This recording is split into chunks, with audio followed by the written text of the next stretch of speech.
Hello hi নমস্কার।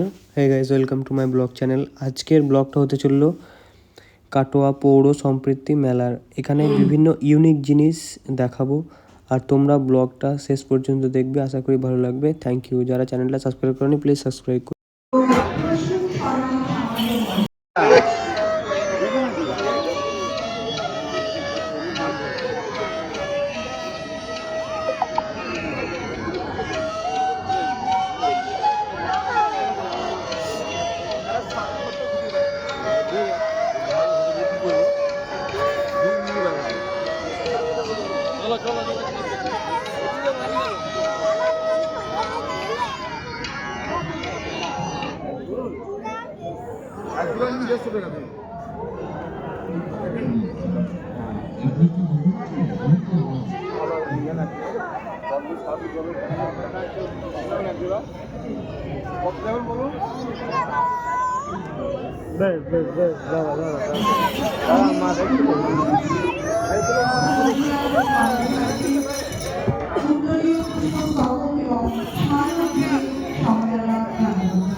আমরা রয়েছি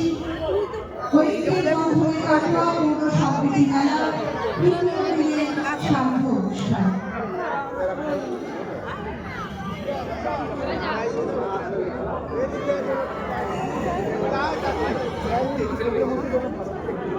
ঐক্যের বন্ধনে কাটোয়া পৌর সম্প্রীতি মেলা আজ তৃতীয় দিনের সাধু অনুষ্ঠানে আপনারা যখন শুনলেন কথা কবিতা বন্ধুদের গল্পে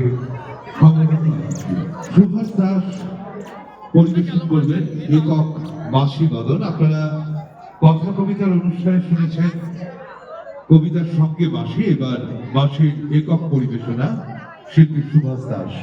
বাঁশি ভারতীয় সংস্কৃতির একটি ঐতিহ্যময় বাদ্যযন্ত্র। স্বয়ং শ্রীকৃষ্ণ বাঁশি বাজাতেন বলেই আমরা জানি, আর সেই বাঁশি ভারতীয় উচ্চাঙ্গ সঙ্গীত এবং লোকসঙ্গীত, এবং সেই সঙ্গে অবশ্যই আধুনিক বাংলা গানের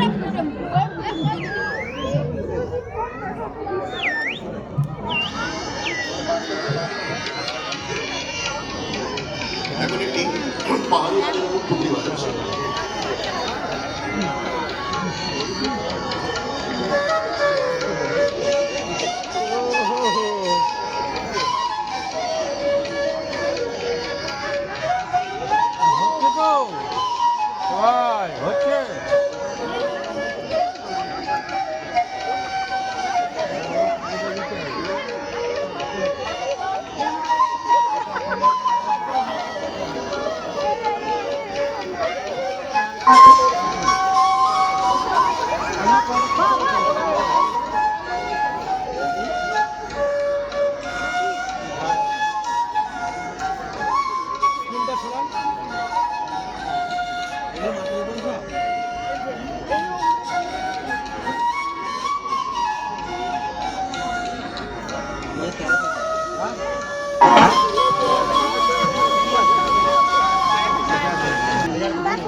সামনে